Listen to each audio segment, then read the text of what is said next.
आज हम लोग जो है ना, इस लेक्चर में पढ़ने वाले हैं कूलम्ब्स लॉ के बारे में, है ना।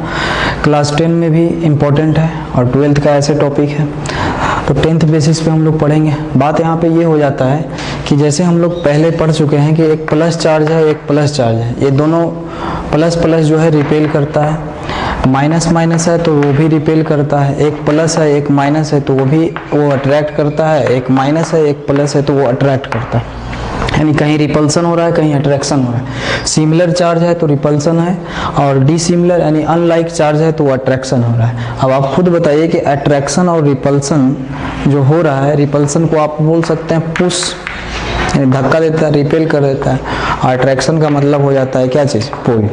पुश और पुल किसका नेचर है ना, तो फोर्स का नेचर है। यानी कि यहाँ से हमको क्लियर पता चला कि एक बॉडी अगर ये है या एक चार्ज पार्टिकल ये है और ये भी एक चार्ज पार्टिकल है, तो दोनों के बीच में फोर्स लग रहा है। तो उस फोर्स, अब फोर्स लग रहा है ये पता चल गया है ना। अब वो फोर्स कितना लग रहा है यानी उसका मैग्नीट्यूड कितना होगा, इसको कैसे निकाला जाए। तो सबसे पहले नियर अबाउट 1785 में, है ना, एक प्रैक्टिकल है टॉर्सन बैलेंस, उसको यूज करके कूलम्ब साहब ने दो चार्ज पार्टिकल जो कि स्टैटिक कंडीशन में है, रुका हुआ है, दो चार्ज पार्टिकल के बीच फोर्स का कैलकुलेशन किए थे, है ना। तो इतना बात समझ में आ गया कि हम लोग का मोटिव क्या है पढ़ना, कूलम्ब्स लॉ में क्या होता है। तो कूलम्ब्स लॉ के हेल्प से हम लोग दो चार्ज पार्टिकल के बीच कितना फोर्स लगा रहा है, यानी कितना फोर्स लग रहा है, यानी कितना एक पार्टिकल दूसरे पे लगा रहा है, दूसरा पार्टिकल पहले पे लगा रहा है ना, उसका हम लोग कैलकुलेशन करेंगे। ठीक, अब देखिए, यानी कि हमें पूरा डाटा यहाँ पे क्लियर हो गया कि कूलम्ब्स लॉ में क्या होगा, है ना। हम लोग कैलकुलेट करना पड़ेगा, यानी कि by the help of Coulomb's law we can calculate magnitude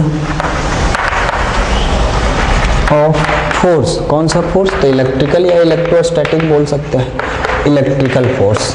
इतना बात समझ में आ गया। अब जाकर के बात आ जाता है कि ये जो लॉ है वो सबसे पहले इसका आइडिया कूलम्ब्स को ग्रेविटेशन लॉ के बेस्ड पे आया था। तो कभी कभी ऐसा भी किताब में लिख देता है कि Coulomb's law is based on law of gravitation, यानी कि ये बेस्ड है, किसके ऊपर बेस्ड है, based upon law of gravitation. Law of gravitation किसके द्वारा दिया गया था, ये पता है, क्लास 9 में आप पढ़े, न्यूटन के द्वारा दिया गया था। ये कैसे इसको हम बोल देते हैं लॉ ऑफ ग्रेविटेशन पे, ये समझिए थोड़ा सा, इसको हम लोग फिर से बारीकी से समझते हैं। जैसे मान लो कि नेचर, गॉड जो है नेचर को बनाया, है ना, नेचर को बनाने में वो दो चीज़ों को यूज किया, एक मैटर और दूसरा क्या था, एनर्जी था। ठीक, एक मैटर और दूसरा क्या है, एनर्जी है। अब जाकर के ये मैटर में बहुत सारे उसके फंडामेंटल प्रॉपर्टी था, उसमें से एक मास है और दूसरा हम लोग बात करेंगे अभी फिलहाल चार्ज के बारे में। इतना ये सीक्वेंस आप क्लियर कर पा रहे हैं ना, कि गॉड जो है नेचर को बनाया, नेचर को बनाने में जो रॉ मटेरियल यानी कि का यूज किया गया है वो एक मैटर है और दूसरा एनर्जी, और मैटर के अंदर बहुत सारे फंडामेंटल प्रॉपर्टी दिया गया, उसमें से एक मास और दूसरा चार्ज है। इसी से आपको पता चल जाएगा। अब सुनिए, मास है तो मास फंडामेंटल प्रॉपर्टी के वजह से मैटर क्या करता है, तो हम लोग देख चुके हैं कि एक मास अगर यहाँ पे m1 रखा जाए और एक मास m2 यहाँ पे रखा जाए और दोनों के बीच सेंटर डिस्टेंस r है, तो ये भी अपना फील्ड तैयार कर लिया, ये भी अपना फील्ड तैयार किया, उसका नाम क्या है, ग्रेविटेशनल फील्ड, है ना। और वही फील्ड जो है फिर फोर्स लगाने का काम करता है। तो मास जो है फंडामेंटल प्रॉपर्टी है मैटर का, जिसके वजह से फील्ड तैयार होता है और वो फील्ड फोर्स लगाने लगता है, और उस फोर्स का कैलकुलेशन सबसे पहले कूलम्ब्स, ये न्यूटन के द्वारा किया गया था, और एक्सपेरिमेंटली ये पाया गया कि जो ये फोर्स है वो डायरेक्टली प्रोपोर्शनल होता है दोनों मास के मैग्नीट्यूड के प्रोडक्ट, यानी कि m1 और m2। ये पहला इक्वेशन बनाया गया था उस समय। और उसके बाद ग्रेविटेशनल फोर्स इन्वर्सली प्रोपोर्शनल होता है square of distance between them, ये दूसरा इक्वेशन। और दोनों इक्वेशन को कंबाइन कर दिए और प्रोपोर्शनल का साइन को हटाने के बाद एक कांस्टेंट आ गया इतना। अब देखिए इसके बाद क्या किया गया, Fg बराबर हम लिख सकते हैं, इस प्रोपोर्शनल का साइन हटाएंगे, एक कांस्टेंट आया m1 m2 by r square. इसको जो है लॉ ऑफ इन्वर्स भी बोलते हैं, है ना, इन्वर्स रूल। तो ये पहले निकल चुका था, है ना, लॉ ऑफ ग्रेविटेशन न्यूटन के द्वारा दे दिया गया था। तो ठीक इसी कंसेप्ट के अनुसार अब जो है कूलम भी सोचें कि अगर मास मैटर का फंडामेंटल प्रॉपर्टी है तो चार्ज भी तो है। अब दो चार्ज के बीच जो फोर्स लग रहा है, एक चार्ज को उन्होंने Q1 मान लिया और एक चार्ज को Q2 मान लिया और इसको रख दिया r डिस्टेंस, है ना। तो जिस तरह से ये देखा गया, समझा गया, उसी तरह से कूलम्स भी अरेंजमेंट करना स्टार्ट किए और एक अच्छा सा फॉर्मूला बनाए जिसके वजह से और जिसके हेल्प से हम दो चार्ज बॉडी, और वो भी स्टैटिक की अभी बात करेंगे ओनली क्लास 10 तक, है ना, दो चार्ज यानी स्टैटिक चार्ज बॉडी के बीच हम लोग फोर्स का कैलकुलेशन करते हैं। तो इसमें तो ज़्यादा लिखने का बात नहीं है, इसको मिटाते हैं और उसके बाद आगे देखते हैं। अब देखिए कैसे ये डायरेक्टली बेस्ड है लॉ ऑफ ग्रेविटेशन पे। तो सबसे पहले ये देखा गया, आप लिख सकते हैं कि अकॉर्डिंग टू दिस लॉ यानी Coulomb's law, according to this law, है ना, अकॉर्डिंग टू दिस लॉ, है ना, according to this law electrostatic force electrostatic force, इसको म्यूचुअल इंट्रैक्शन फोर्स भी बोलते हैं, है ना, electrostatic force acting between two charged या बिटवीन टू पॉइंट चार्ज लिख दो, between two point charge is पहला नंबर में डायरेक्टली प्रोपोर्शनल टू, है ना, product of magnitude of charge, है ना। जैसे क्या है product of magnitude of charge, ये क्या है, जैसे देखो दैट इज एक चार्ज पार्टिकल Q1 यहाँ पे है और एक चार्ज पार्टिकल Q2 यहाँ पे, ये दोनों के बीच का डिस्टेंस r है। अब ये भी देखो पॉजिटिव नेचर का है और ये भी पॉजिटिव नेचर का है, तो एक दूसरे में रिपल्सन होगा, यानी ये जो है इसको इधर धक्का मारेगा, यानी कि कह सकते हो तो 1 पे लग रहा है 2 लगा रहा है। लिखने का तरीका बताए थे ऑन बाय कंसेप्ट से, है ना, पहले ऑन जिस पर लग रहा है वो लिखेंगे और जो लगा रहा है उसके बाद वो लिखेंगे, है ना। तो ये चार्ज पार्टिकल जो है इस पर फोर्स लगाया, रिपल्सन का मतलब धक्का देगा इस तरह से, तो ये इस पर लगाएगा तो इधर की ओर, अब ये भी तो इस पे लगाएगा, है ना, तो वो देखो 2 पे लग रहा है 1 की वजह से, इतना हो गया। अब ये फोर्स का नाम दिया गया इलेक्ट्रिकल फोर्स, ठीक। अब देखिए क्या होता है, ये दोनों के बीच का डिस्टेंस कितना है, r है। तो देखा ये गया कि according to this law electrostatic force acting between 2 point charge particle, है ना, 2 point charge particle is directly proportional to product of magnitude of charge, यानी कि आप कह सकते हैं कि ये जो फोर्स है इलेक्ट्रिकल फोर्स जो ये एग्जिस्ट कर रहा है, यानी कि इलेक्ट्रिकल फोर्स वो डायरेक्टली प्रोपोर्शनल है प्रोडक्ट ऑफ चार्ज। ये इक्वेशन हो गया पहला, है ना। अब दूसरा में है कि इन्वर्सली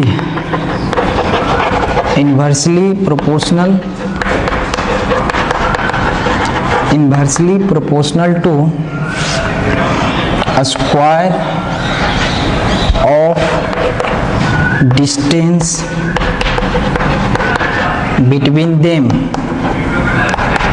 है ना, square of distance between them that is FE is inversely proportional to r square. ये हो गया आपका दूसरा इक्वेशन। आप यहाँ दोनों को देखिए और इधर का देखिए, है ना, लगेगा डायरेक्टली बेस्ड, है ना। ये दोनों के बीच ग्रेविटेशनल फोर्स नाम दिया गया था, तो बोला कि ग्रेविटेशनल फोर्स जो है पहला जो कंसेप्ट है कि directly proportional to product of their masses, तो प्रोडक्ट ऑफ देयर मासेज क्योंकि इसमें मास का फंडामेंटल प्रॉपर्टी है। अब यहाँ पे है कि electrical force is directly proportional to product of their charges, क्योंकि यहाँ पे चार्ज के वजह से फोर्स लग रहा है ना, चार्ज यहाँ पे फंडामेंटल प्रॉपर्टी है। अब यहाँ देखो इन्वर्सली प्रोपोर्शनल है आर स्क्वायर का, तो यहाँ भी इन्वर्सली प्रोपोर्शनल है आर स्क्वायर का, है ना। तो इसीलिए कहा जाता है कि न्यूटन ये कूलम्ब्स लॉ है जो कि डायरेक्टली बेस्ड है किसके ऊपर, ग्रेविटेशन या ग्रेविटेशनल लॉ के ऊपर। अब देखिए, अब कंबाइन कर दीजिए 1 इक्वेशन एंड 2 इक्वेशन और आप एक रिजल्ट लाइएगा, है ना। पहले इसको नोट कर लीजिए, आगे मिटाते हैं।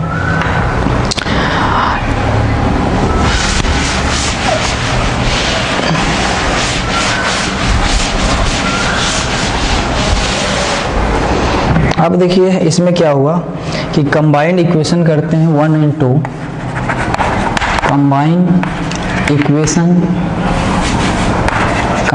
Equation first and second, we get क्या मिलता है, तो electrostatic force is directly proportional to Q1 Q2 by R square, ऐसा कुछ आया। अब देखिए ये प्रोपोर्शनल का साइन हटेगा तो एक कांस्टेंट आएगा, तो क्या आप ऐसे लिख सकते हैं, है ना। एक कांस्टेंट, देखो कांस्टेंट हम यहाँ पे K लिख देते हैं, है ना।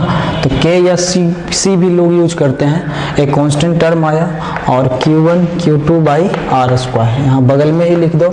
K जो है वो क्या चीज़ है, एक तरह का कांस्टेंट है, उसका नाम क्या है, नेम्ड एज कूलम्ब्स कांस्टेंट भी बोल सकते हैं, कूलम्ब्स कांस्टेंट, या इसका नाम और भी है ना, इलेक्ट्रोस्टैटिक कांस्टेंट बोलेंगे, इलेक्ट्रोस्टैटिक कांस्टेंट। ठीक, यहाँ तक तो सेम टाइप का आया, है ना। यहाँ पे जो कांस्टेंट आया था उसको हम लोग क्या यूनिवर्सल ग्रेविटेशनल कांस्टेंट बोले थे, और यहाँ पे जो कांस्टेंट आया उसका नाम साइंटिस्ट के नाम पे कूलम्ब्स कांस्टेंट या फिर इलेक्ट्रोस्टैटिक कांस्टेंट है। बात समझ में आ गया, है ना। उसके बाद इसको मिटा करके अब आगे बढ़ते हैं। अब देखिए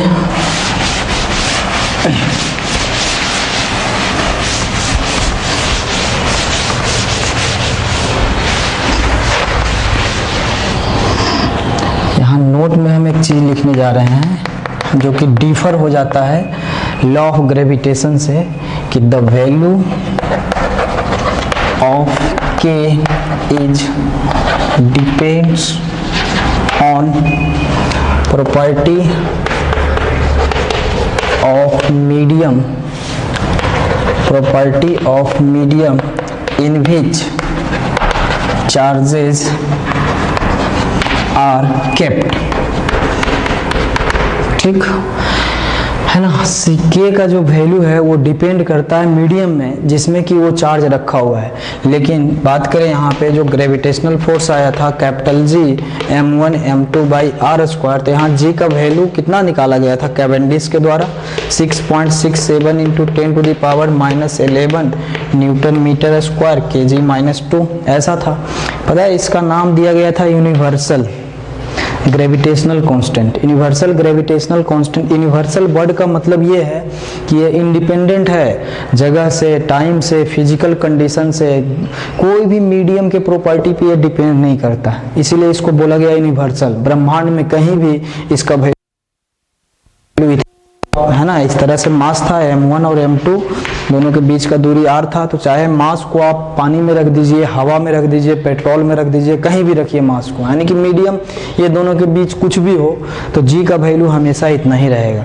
लेकिन अब यहाँ पे ये डिफर है ना, k का वैल्यू जो है जिस मीडियम में आप रखते हैं उसके प्रॉपर्टी पे डिपेंड करता है, और उस प्रॉपर्टी का नाम दिया जाता है परमिटिविटी ऑफ मीडियम। उस प्रॉपर्टी का नाम दिया जाता है क्या चीज, परमिटिविटी ऑफ मीडियम। देखो अब इसी को आगे लेके चलते हैं कि लिखे हैं the value of K is depends on property of medium in which charge is kept. This property is called permittivity. पर एक मीडियम का प्रॉपर्टी है, एक नया नाम आपको लग रहा होगा, परमिटिविटी ऑफ मीडियम, और इसको एप्सिलॉन से इंडिकेट करते हैं। ग्रीक वर्ड है एप्सिलॉन, इस तरह से लिखा जाता है ना। इसको पढ़ते कैसे, एप्सिलॉन, EPSLION। क्या है ये, तो ग्रीक वर्ड है, ग्रीक वर्ड आया समझ में।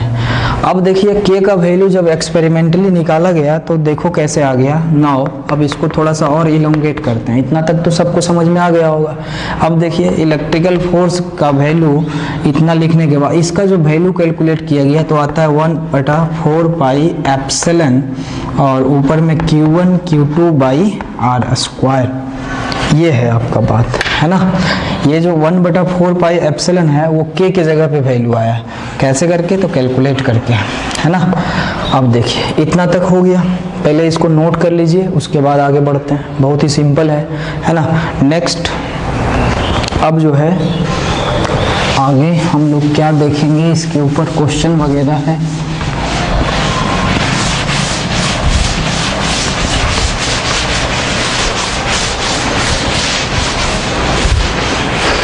देखिए यानी कि अब हम निकाल चुके हैं इलेक्ट्रिकल फोर्स बराबर, यानी कि कंक्लूजन में आ जाते हैं, या फिर ऐसे सिंपल ही समझो कि एक चार्ज Q1 यहाँ पे था, एक चार्ज Q2 यहाँ पे था, इस दोनों के बीच centre to centre distance R था, तो ये दोनों के बीच जो इलेक्ट्रिकल फोर्स लगा वो वैल्यू आ गया कितना, 1/4 पाई एप्सिलॉन और Q1 Q2 by R square.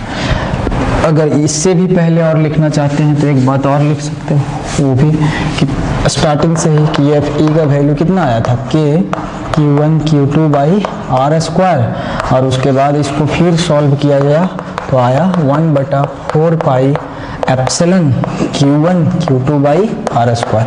देखो ये नया टर्म है, इसमें डरने का जरूरत नहीं है, सारा वैल्यू आगे चल करके बहुत सिंपल हो जाएगा। अब देखिए यहाँ पे हम लोग नोट में देखते हैं तो देखो फोर्स और एप्सिलॉन के साथ क्या रिलेशन है, तो ऐसा लग रहा है force is inversely proportional to epsilon, यानी कि अगर किसी मीडियम का परमिटिविटी बढ़ेगा तो उस मीडियम में फोर्स का वैल्यू कम जाएगा, और अगर किसी मीडियम का परमिटिविटी कम है तो उस समय इलेक्ट्रिकल फोर्स का वैल्यू बढ़ जाएगा।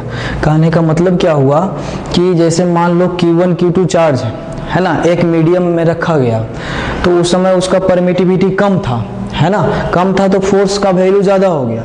अब इसी चार्ज को इतना ही डिस्टेंस पे कोई दूसरा मीडियम में रखा गया जिसके वजह से परमिटिविटी ज़्यादा हो गया, तो उतना ही अब ज़्यादा परमिटिविटी हो गया तो फोर्स जो है कम लगने लगेगा, है ना। सब चीज़ सेम है, डिस्टेंस सेम है, डिस्टेंस जो मेंटेन किया गया वो सेम है, चार्ज का मैग्नीट्यूड सेम है, चार्ज का नेचर सेम है, फिर भी मैग्नीट्यूड ऑफ फोर्स कम जाएगा। कारण क्या है, क्योंकि जिसमें रखा जाता है, जिस मीडियम में रखा जाता है, उस मीडियम के प्रॉपर्टी पर ये इलेक्ट्रिकल फोर्स डिपेंड करता है। और मीडियम का चूंकि तो हजारों प्रॉपर्टी होता है, लेकिन वो स्पेशल एक प्रॉपर्टी पर डिपेंड करता है, उस प्रॉपर्टी का नाम दिया जाता है क्या चीज, परमिटिविटी ऑफ मीडियम, यानी परमिटिविटी, और उसको इंडिकेट करते हैं एप्सिलॉन का। अब कोई डिफाइन करने के लिए कहेगा क्लास 10 में, ऐसे तो कहेगा नहीं, अगर कह सकता है तो क्या कहोगे, परमिटिविटी क्या है, तो permittivity is the property of medium on which electrical force dependent. अब किस तरह से डिपेंड करता है, तो इन्वर्सली प्रोपोर्शनल में एक बढ़ेगा तो दूसरा घट जाएगा, अगर परमिटिविटी घटा तो फोर्स का वैल्यू क्या हो जाएगा, घट जाएगा, है ना। चलिए अब यहाँ तक क्लियर हो गया। अब देखिए क्या क्या है, कभी कभी आपको यहीं पे हम निकाल के दे देते हैं परमिटिविटी का क्या चीज़, यूनिट। अब देखिए यहाँ से आप परमिटिविटी का यूनिट निकालने के लिए सबसे पहले सेपरेट फॉर्मूला निकालो, तो क्या परमिटिविटी बराबर आप लिख सकते हो Q1 Q2 डिवाइडेड बाई 4 पाई तो रहेगा ही, और यहाँ से इधर चला गया तो यहाँ फोर्स आ गया, और क्या चीज़, आर स्क्वायर। अब देख लीजिए इसका क्या आएगा, ये कुलम और कुलम मल्टीप्लाई होगा तो कुलम का स्क्वायर आ जाएगा। अब 4 पाई का तो कोई यूनिट रहेगा नहीं, फोर्स का यूनिट न्यूटन होता है, और आर तो डिस्टेंस है तो इसका मीटर स्क्वायर, यानी कि परमिटिविटी का यूनिट क्या होता है, coulomb square divided by newton metre square हो जाता है। इतना बात समझ में आया। चलिए अगर कोई आप जानते होंगे डायमेंशन फार्मूला तो लिख देते हैं डायमेंशन फार्मूला, ऐसे क्लास 10 में है नहीं, डायरेक्ट लिख देते हैं, आपको पता होगा तो समझ जाइएगा। L-3 T पे पावर 4 और कितना है जी, A पे 2 हो जाता है। A एम्पियर करंट को शो कर रहा है।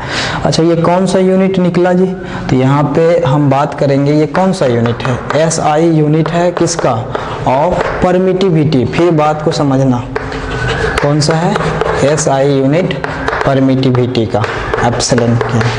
बात समझ में आ गया? यहाँ तक में तो कोई प्रॉब्लम है नहीं, है ना। अब हम लोग इसको नोट करने के बाद केस 1 और केस 2 चलेंगे, यहाँ तक में कोई दिक्कत नहीं होना चाहिए, है ना। अब देखिए इसमें नोट कर लिए होंगे, अब आगे बढ़ते हैं।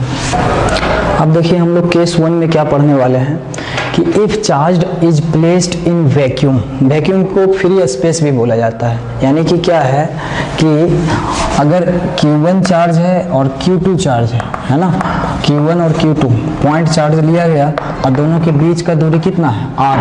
अब ये तो पता है कि ये जो है इस पर इधर की ओर फोर्स लगाएगा, है ना, तो उसका हम लोग F12 लिख देंगे, जिस पर लग रहा है, जो लगा रहा है, और ये इस पर इधर लगाएगा, है ना, वो कितना हो जाएगा, तो F21 लिखेंगे। तो F12 या F21 ये फोर्स का नेचर क्या है, ये कौन सा फोर्स है, सॉरी नेचर नहीं, कौन सा टाइप्स है फोर्स का, तो चार्ज के वजह से लग रहा है, इसलिए इलेक्ट्रिकल फोर्स है या इलेक्ट्रोस्टैटिक फोर्स है। और इसका हम लोग वैल्यू तो निकाले थे, है ना, कि Fe यानी electrical force is equal to आपका आ गया था कितना 1/4 पाई एप्सिलॉन और Q1 Q2 by R square. अब सुनिए, अब इसी चार्ज को वैक्यूम में रखा गया है, तो वैक्यूम में रखा गया है, तो इस वैक्यूम में जब चार्ज को रखा गया तो यहाँ पे मीडियम कौन है, वैक्यूम है, यानी फ्री स्पेस है। तो उसमें जो मीडियम का प्रॉपर्टी लिखना होता है वो एप्सिलॉन नॉट करके लिखते हैं। बात समझ में आया? ये एप्सिलॉन मतलब क्या हो गया, परमिटिविटी ऑफ मीडियम, पहले तो बता चुके हैं एप्सिलॉन का मतलब क्या हो गया, परमिटिविटी ऑफ मीडियम। लेकिन बात यहाँ पे ये है कि अब मीडियम हम कौन सा सेलेक्ट किए हैं, फ्री स्पेस यानी वैक्यूम। तो यहाँ पे हम आपको लिख सकते हैं नोट में कि इस समय मीडियम जो है वैक्यूम है उसका परमिटिविटी को हम एप्सिलॉन नॉट से लिखेंगे और इसको हम लोग बोलते हैं एब्सोल्यूट परमिटिविटी, है ना, एब्सोल्यूट परमिटिविटी, एब्सोल्यूट परमिटिविटी, या आप लिख सकते हो permittivity of free space, free space. अब देखिए इस मीडियम का परमिटिविटी एप्सिलॉन नॉट है, यानी यहाँ पे एप्सिलॉन के जगह पे अब हो जाएगा क्या चीज, एप्सिलॉन नॉट NaUG। इसको पढ़ेंगे कैसे, एप्सिलॉन, यानी इसको पढ़ेंगे हम लोग EPSLION, epsilon not NaUGHT, epsilon not. तो अब देखिए यहाँ पे तो एप्सिलॉन ना होकर के एप्सिलॉन नॉट हो जाएगा, क्योंकि ये मीडियम का यही परमिटिविटी है ना। तो ये समझ में आ गया, ये हो गया हमारा फॉर्मूला। अब पता है इसको भी और सिंपल हम लोग कर सकते हैं, तो इसको कैसे सिंपल कर सकते हैं, यहाँ पे एप्सिलॉन नॉट का वैल्यू निकाला गया, पूछता भी है, वो वैल्यू नियर अबाउट 8.85 इंटू 10⁻⁻12, और इसका यूनिट तो बताए थे SI में, coulomb square divided by newton metre square. ये किसका है वैल्यू, एप्सिलॉन नॉट का वैल्यू निकाला गया है ना। अब सुनिए एप्सिलॉन नॉट का वैल्यू सब ये मिनिमम होता है कहाँ, तो फ्री स्पेस में, फ्री स्पेस में एप्सिलॉन नॉट का वैल्यू मिनिमम होता है। सो इन फ्री स्पेस यानी वैक्यूम जो भी कह सकते हो, इन फ्री स्पेस Fe जो है हमेशा क्या होगा, मैक्सिमम होगा। यानी आपसे पूछ दे कि दो चार्ज है और ये दोनों के बीच की दूरी R है, तो इस दोनों चार्ज को किस मीडियम में रखें कि ये दोनों के बीच जो इलेक्ट्रिकल फोर्स एस्टेब्लिश होगा वो मैक्सिमम होगा।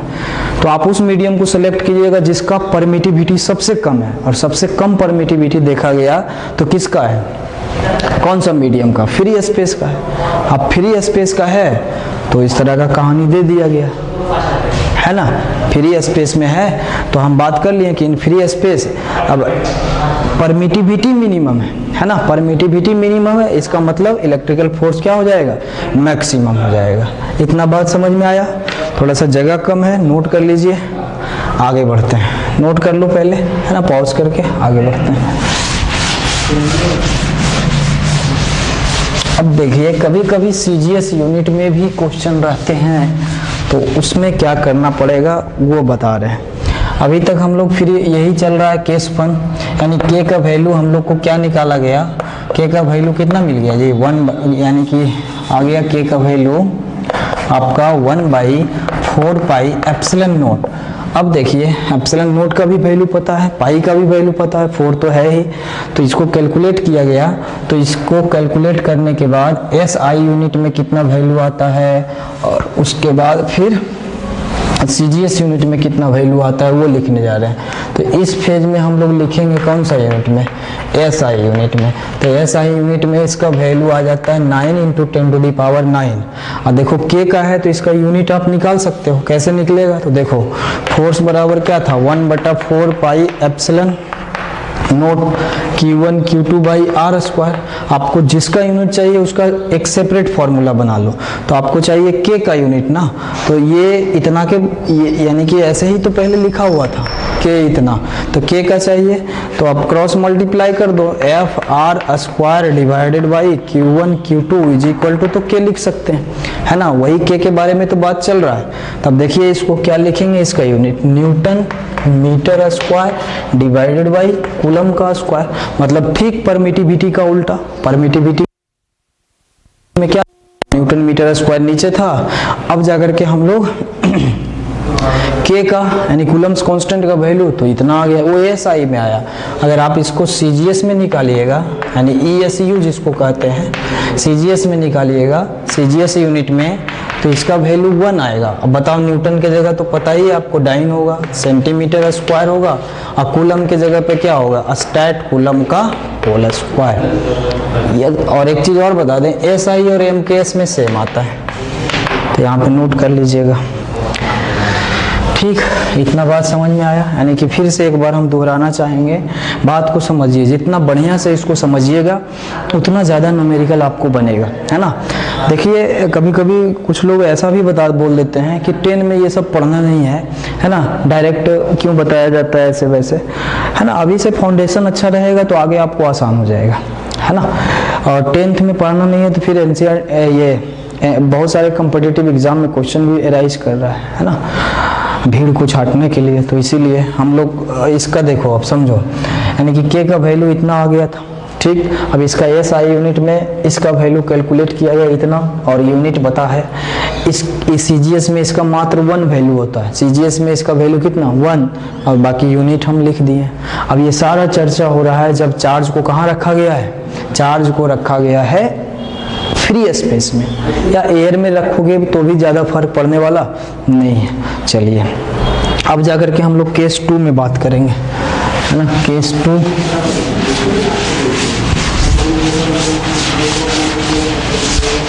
केस 2 में क्या है कि if charge is placed in medium, any medium, है ना। अब चार्ज को प्लेस्ड किया गया मीडियम, अब उसका परमिटिविटी दे दिया होगा, नहीं दिया होगा तो एप्सिलॉन मान लेंगे। यानी कि एक Q1 चार्ज है और एक Q2 चार्ज है, दोनों के बीच का दूरी जो है R है, और ये एक मीडियम है, मीडियम में रखा, कोई भी मीडियम होगा एक्सेप्ट फ्री स्पेस और एयर, तो इस मीडियम का परमिटिविटी मान लो एप्सिलॉन है। तो बताइए अब इसको रखा गया है तो इसका फोर्स का वैल्यू निकालना होगा। तो फोर्स का तो फॉर्मूला तो हम वही सीखे हैं कि F बराबर क्या चीज़, K Q1 Q2 by R square. अब K के जगह पे क्या आ जाएगा वैल्यू 1/4 पाई। अब यहाँ एप्सिलॉन नोट नहीं लिखेंगे, चूँकि यहाँ एप्सिलॉन लिखाएगा, वही तो है permittivity of medium, divided by Q1 Q2 by R square. ये कहानी है ना। चलिए अब यहाँ पे एप्सिलॉन लिख दो या एप्सिलॉन एम भी लिख सकते हो। एप्सिलॉन एम का मतलब हो जाएगा परमिटिविटी ऑफ मीडियम, है ना। एप्सिलॉन एम का मतलब क्या हो जाएगा, परमिटिविटी ऑफ मीडियम। ये हो गया फॉर्मूला। देखो यहाँ तक कोई दिक्कत नहीं है, लेकिन मीडियम के प्रॉपर्टी, एक ही प्रॉपर्टी है जिस पे इलेक्ट्रिकल फोर्स डिपेंड करता है, और वो क्या है, परमिटिविटी ऑफ मीडियम है। तो यहाँ पे जो पहले एप्सिलॉन नोट लिखे थे वहाँ पे अब एप्सिलॉन एम लिख दिया, है ना। अभी जस्ट हम लोग देखें कि एप्सिलॉन नोट का जो वैल्यू आता है 8.85 × 10⁻⁻12 आता है ना। अब सोचिए ये एक ऐसा फिगर में आ रहा है जिसके साथ न्यूमेरिकल बनाना बहुत कठिन हो जाता है। तो न्यूमेरिकल को सिंपल करने के लिए, इजी टू सॉल्व करने के लिए एक और हम लोग टर्म को डिफाइन करेंगे अब, और वो टर्म जो होगा उसका नाम दिया जाएगा रिलेटिव परमिटिविटी, है ना। वो कंपेयर करके बताएगा, है ना। रिलेटिव मतलब परमिटिविटी के साथ कोई रिलेशन देगा, है ना। तो पहले इसको समझ लीजिए, ये बहुत आसान था, कोई ज़्यादा कुछ है नहीं कि अब इस चार्ज को एक मीडियम में रखा गया जिसका परमिटिविटी एप्सिलॉन एम है, तो फोर्स का फॉर्मूला कितना है, तो ये हो गया। अब के जगह पे इतना लिखेंगे, यहाँ पे एप्सिलॉन एम हो जाएगा, ये हो जाएगा, है ना। तो अब जाकर के हम लोग एक टर्म डिफाइन करने वाले हैं जिसका नाम है क्या चीज़, रिलेटिव परमिटिविटी। क्यों इसको डिफाइन करते हैं, सिंपल प्रॉब्लम सॉल्व करने के लिए, है ना, सिंप्लिसिटी के लिए। तो नोट कर लिए होंगे, चलिए अब जो है डिफाइन हम लोग करेंगे पहला term relative permittivity. Relative permittivity यानी कि इसको एप्सिलॉन आर से इंडिकेट करेंगे। ये रेशियो होता है permittivity of medium, permittivity of medium यानी एप्सिलॉन एम लिख दो divided by permittivity of free space, permittivity of free space, that is epsilon naught. यानी कि ये फॉर्मूला आ गया एप्सिलॉन आर का epsilon M divided by epsilon naught. ये देखो, अच्छा इससे आप निकाल सकते हो epsilon M is equal to कितना हो जाएगा, एप्सिलॉन आर और एप्सिलॉन नॉट। ये भी समझ में आ गया होगा आपको, है ना। ये देखो क्या है रिलेटिव परमिटिविटी। अच्छा रिलेटिव परमिटिविटी का क्या यूनिट होता है, आप लिख सकते हो हैज नो यूनिट। यूनिट कैसे रहेगा, ये रिलेटिव टर्म है ना, रिलेटिव टर्म है तो ऊपर जो है वही नीचे है तो कट जाएगा ना, तो कोई यूनिट नहीं रहेगा। तो ध्यान रखना परमिटिविटी का यूनिट होता है लेकिन रिलेटिव परमिटिविटी का नहीं होगा क्योंकि रिलेटिव है, ऊपर जो है ऊपर भी परमिटिविटी नीचे भी कट जाएगा। अब देखिए इसका यूज क्यों है और क्या ये जवाब क्या देता है, तो ये रेशियो है देखो permittivity of medium to the permittivity of free space, यानी कि किसी मीडियम का परमिटिविटी फ्री स्पेस के परमिटिविटी से कंपेयर किया गया है, कितना गुना ज़्यादा है कितना गुना कम है। यानी कि किसी मीडियम का परमिटिविटी फ्री स्पेस के परमिटिविटी से कितना गुना कम है कितना गुना ज़्यादा है उसके बारे में बताता है कौन, रिलेटिव परमिटिविटी। और न्यूमेरिकल में इसी के बेस्ड पे क्वेश्चन रहता है ताकि सिंपल हो जाए क्वेश्चन, है ना, ज़्यादा मल्टीप्लिकेशन डिवीजन से हम लोग बचे। तो देखिए इतना हो गया।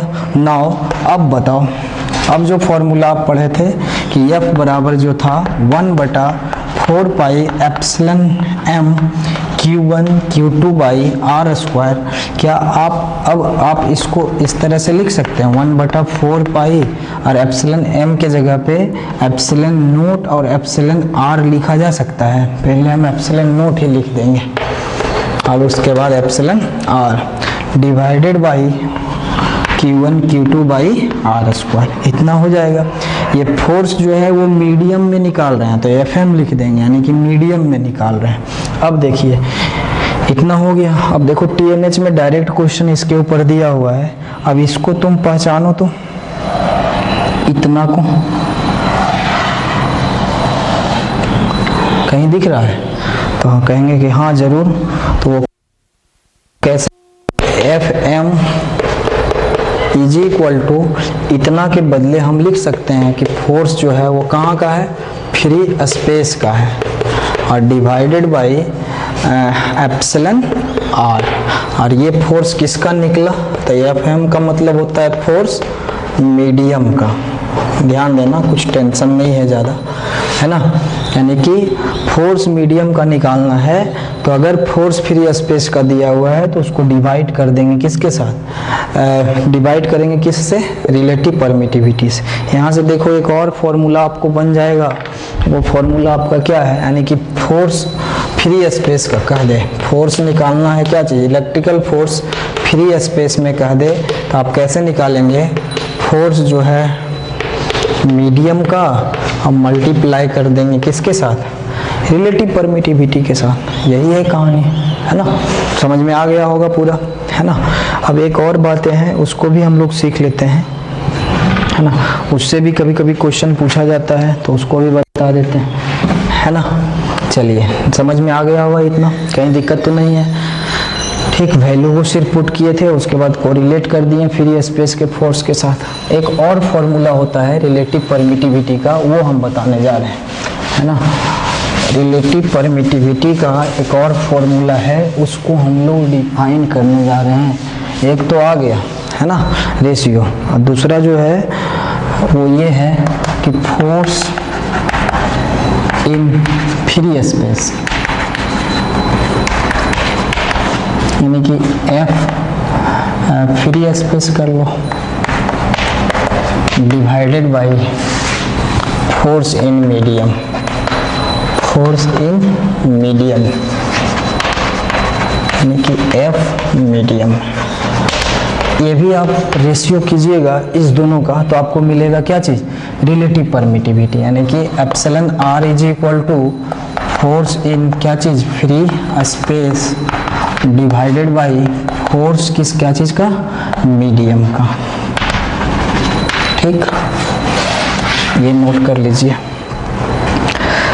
अब जाकर के कुछ टर्म आता है उसको डिफाइन करना है, मिटा दें इसको। चलिए,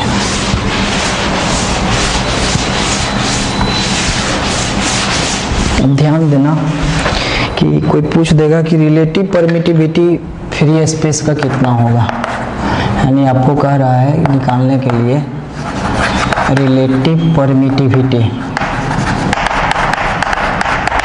इसका जी ऑफ फ्री स्पेस का, फ्री स्पेस का, है ना।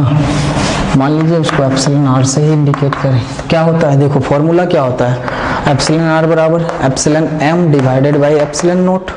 तो वही फॉर्मूला यहाँ पे है। अब देखिए एक वर्ड लगा दिया फ्री स्पेस, तो यहाँ पे मीडियम फ्री स्पेस है। अब फ्री स्पेस का परमिटिविटी तो एप्सिलॉन 1 नोट होता है, तो ऊपर में भी एप्सिलॉन नोट लिखाएगा, यानी परमिटिविटी ऑफ मीडियम क्या है, यहाँ मीडियम ही फ्री स्पेस है तो परमिटिविटी एप्सिलॉन नोट लिखेंगे। और ये तो फॉर्मूला का है, कट जाएगा तो कितना आ जाएगा, 1 आ जाएगा। यानी कि आप कह सकते हैं रिलेटिव परमिटिविटी फ्री स्पेस का कितना आ गया, 1 आ गया। कुछ और लिखा देते हैं, जैसे कि रिलेटिव परमिटिविटी है वो एयर का, अगर कोई पूछ दे तो लगभग 1 के करीब होता है, इसीलिए कोई इतना, है ना। अब कोई कह दे रिलेटिव परमिटिविटी वाटर का कितना होगा लगभग, वो नियर अबाउट 81.4 होता है। सब याद करने का है। रिलेटिव परमिटिविटी अगर कोई पूछे ग्लास का तो कितना हो जाएगा जी, 7, है ना, 7 लिख सकते हो। रिलेटिव परमिटिविटी मेटल्स का कह दे, यानी कंडक्टर का, वो लगभग इन्फिनिटी होता है। कभी कभी ये पूछता है, इम्पोर्टेंट है ना। तो इससे देख करके हमको क्या पता चल रहा है, कंक्लूजन बताओ थोड़ा सा। कंक्लूजन कि रिलेटिव परमिटिविटी फ्री स्पेस का 1 है, और अदर एक्सेप्ट फ्री स्पेस कोई और भी मीडियम अगर लेंगे तो हमेशा रिलेटिव परमिटिविटी 1 से ज़्यादा हो रहा है। यानी कह सकते हैं कंक्लूजन कि relative permittivity of any medium except क्या चीज, वैक्यूम या फ्री स्पेस इज ऑलवेज क्या चाहिए, ग्रेटर देन 1, ग्रेटर देन 1। ये आया अब हमारा कंक्लूजन, नोट कर लीजिए इसको। ठीक,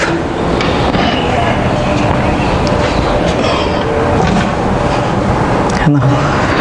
चलिए अब नेक्स्ट हम लोग इसके ऊपर अब क्वेश्चन वगैरह करते हैं। ध्यान रहे, कूलम्ब्स लॉ जो है आपके क्लास 10 में क्वेश्चन जो पूछा जाएगा वो उस आधार पे रहेगा जिसमें कि दोनों चार्ज स्टैटिक हो और दोनों चार्ज पॉइंट चार्ज हो, है ना, पॉइंट चार्ज। ठीक, अब जाकर के हम लोग बात करेंगे नेक्स्ट जो है कुछ क्वेश्चन है उसको हम लोग देखेंगे। उससे पहले जैसे कभी कभी क्वेश्चन पूछ देगा आपको कि डिफाइन 1 कूलम, है ना, डिफाइन करने के लिए कहा जाएगा 1 coulomb, define 1 coulomb charge, 1 coulomb charge, इसको डिफाइन करने के लिए कहें तो कैसे डिफाइन कीजिएगा। देखिए हम लोग तो जानते हैं फॉर्मूला कि F बराबर क्या आता है K Q1 Q2 by R square. यहाँ देख लो मीडियम हम लोग कंसीडर कर चुके हैं, फ्री स्पेस या एयर दोनों में लगभग सेम आता है, इसलिए मीडियम हम लोग क्या कंसीडर कर चुके हैं, फ्री स्पेस में चार्ज रखा हुआ है। तो आपको 1 कूलम चार्ज, देखिए हम लोग वही काम कर रहे हैं, डिफाइन 1 चार्ज को डिफाइन करना है। तो देखिए 1 कूलम चार्ज को डिफाइन करने के लिए सबसे पहले ये कंसीडर करते हैं कि एक चार्ज Q1 है और एक चार्ज Q2 है, और वो चार्ज को रखा गया है कहाँ पे, फ्री स्पेस में, ठीक है। दोनों के बीच की दूरी कितना है, r है। अब देखिए इसको समझिएगा, है ना, F बराबर तो इतना लिखा गया है, क्या इतना के जगह पे हम ऐसा भी तो लिख सकते हैं 1/4 pi epsilon naught Q1 Q2 by R square, और चूंकि वो फ्री स्पेस में है तो F बराबर आप लिख सकते हैं 9 × 10⁹ Q1 Q2 by R square, इतना तो लिख सकते हैं। अब देखिए इसको आप एक इक्वेशन फर्स्ट मान लीजिए, फर्स्ट मानिए, और देखिए इफ Q1 बराबर Q2 कर दें और वहाँ 1 कूलम लिख दें, है ना, हड़बड़ाइएगा नहीं, अभी डिफाइन हो जाएगा। एंड R बराबर 1 मीटर, अगर हम put in equation first, put in equation first, तो हमको क्या मिलेगा वो देखना। यहाँ से पुट इन इक्वेशन फर्स्ट करेंगे तो F बराबर कितना आ जाएगा, देखो ध्यान से, 9 × 10⁹, और Q1 के जगह पे भी 1 कूलम, Q2 के जगह पे भी 1 कूलम, और 1 मीटर का स्क्वायर, तो F बराबर कितना आ जाएगा, F बराबर आ जाएगा 9 × 10⁹ न्यूटन। आ गया इतना। तो आप कहिएगा सर आप तो फोर्स का वैल्यू निकाल दिए, हम तो चाह रहे थे कि आप डिफाइन कीजिएगा 1 कूलम, तो इसको उल्टा प्रोसेस से डिफाइन कीजिए, है ना। 1 कूलम का जो डिफिनीशन है, 1 कूलम जो मैग्नीट्यूड है फोर्स का, सॉरी चार्ज का, उसको आप सिंपल वे में, है ना, आपको डिफाइन करना है उल्टा प्रोसेस में। कैसे करना है तो आप समझिए, इसको जो बोलेंगे ना ध्यान से सुनिएगा। हम कहते हैं कि अगर हम कुछ मैग्नीट्यूड, यानी दोनों जो चार्ज है दोनों का इक्वल मैग्नीट्यूड, कुछ पता नहीं कितना मैग्नीट्यूड है ना, यहाँ पे भी रखते हैं यहाँ पे भी रखते हैं, और दोनों के बीच की दूरी 1 मीटर रख लें, कितना रख लें, 1 मीटर, तब देखेंगे कि ऑटोमेटिकली अपने आप, है ना, जब अपने आप जब ये इस पर और ये इस पर इतना फोर्स लगाने लगे, तब हम समझ जाएंगे कि पक्का जो चार्ज का अमाउंट है वो कितना कूलम है, 1 कूलम है। बात समझे। अगर दो चार्ज पता नहीं कितना कूलम का है ना, लेकिन दोनों का मैग्नीट्यूड इक्वल है, रख दिए और फ्री स्पेस में रखें और दोनों के बीच 1 मीटर का सेपरेशन है ना, और ये दोनों का मैग्नीट्यूड बढ़ाते गए घटा देते गए, एक समय ऐसा आया कि ये इस पर 9 × 10⁹ न्यूटन का फोर्स लगाने लगा और ये भी इस पर 9 × 10⁹ न्यूटन का फोर्स लगाने लगा, तब हम समझ जाएंगे कि ये दोनों चार्ज का जो मैग्नीट्यूड है वो पक्का 1 कूलम है। बात समझ में आया? उल्टा करके डिफाइन कर दिए, है ना। तो पहले इसको नोट कीजिए, उसके बाद स्टेटमेंट हम लिखा देते हैं। तो स्टेटमेंट क्या होगा, मिटाते हैं।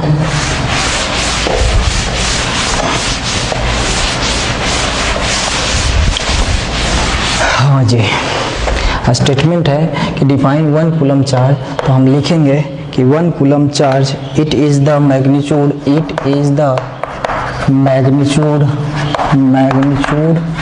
of charge, it is the magnitude of charge which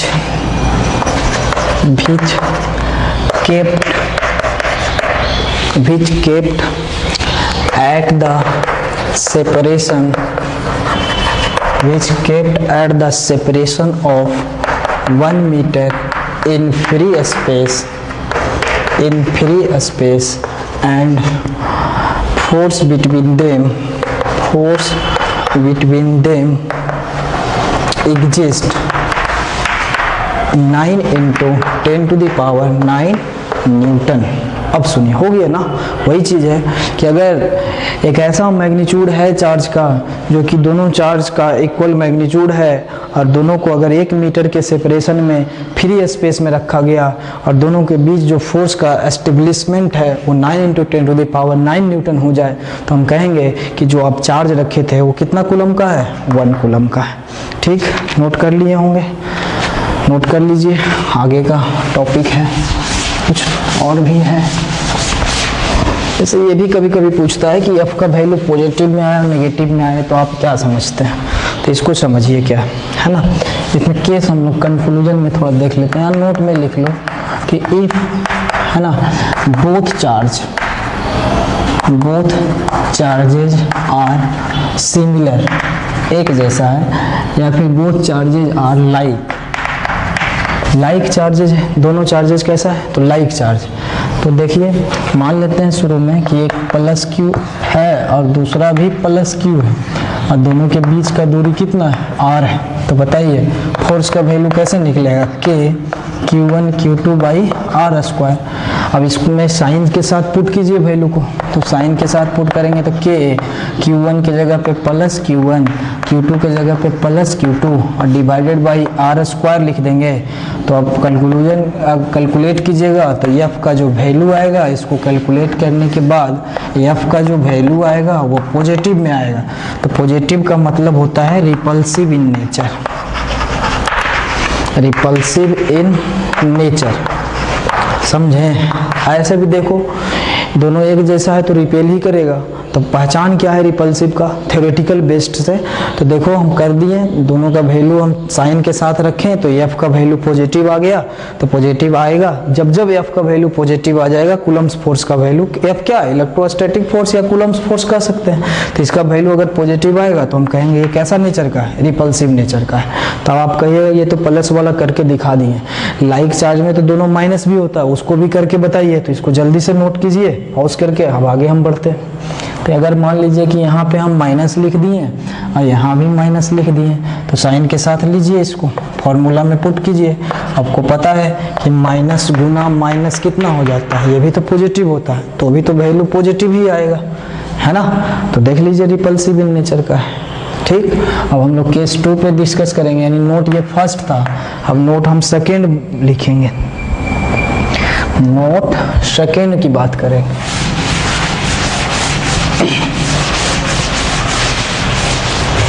अब देखिए हम लोग नोट 2 में सेकेंड में बात कर रहे हैं कि इफ है ना charges are both charges are unlike, if both charges are unlike, अगर दोनों चार्जेस जो है वो अनलाइक है तो क्या करना है देख लो। मान लो कि एक प्लस Q1 है और एक जो है माइनस Q2 है। ठीक, तो फोर्स निकालोगे तो क्या आएगा, के Q1 Q2 by R square formula है, तो इसमें वैल्यू पुट करो साइन के साथ, Q1 plus Q1 Q2 minus Q2 divided by R square. तो आप कीजिएगा प्लस गुने माइनस क्या होता है, माइनस होता है। तो एफ का तो वैल्यू इससे हमें पता चल रहा है क्या चीज़, कि एफ का वैल्यू जो आएगा वो क्या आ जाएगा, नेगेटिव में। और जब भी नेगेटिव में आएगा तो कैसा नेचर का होगा, अट्रैक्टिव इन नेचर होगा। बात समझे, ऐसे भी Q2 माइनस है ये प्लस है तो अट्रैक्ट ही तो करेगा। अब इसका उल्टा भी कीजिएगा तो सेम सिचुएशन आ जाएगा। यानी कि कंक्लूजन क्या है ये समझो, इतना तो नोट कर लिए होंगे ना। अब कंक्लूजन क्या है वो समझो, इसको मिटा देते हैं। कंक्लूजन ये है कि एफ का वैल्यू पॉजिटिव, तो ये कैसा नेचर होगा, रिपल्सिव नेचर का होगा। और एफ का वैल्यू क्या चीज़ है, नेगेटिव, तो ये कैसा नेचर का होगा, अट्रैक्टिव नेचर का। ठीक, इतना समझ में आ गया। अब इसके ऊपर बहुत सारे न्यूमेरिकल प्रॉब्लम है ना, जो कि हम लोग अब इसका न्यूमेरिकल प्रॉब्लम है ना इससे रिलेटेड, यानी कूलम्स लॉ पे जो न्यूमेरिकल है 2-3 तरह का हम बता देंगे जो 10th क्लास के लिए अच्छा हो। वो नेक्स्ट वीडियो में हम लोग मिलते हैं फिर, है ना। Thank you.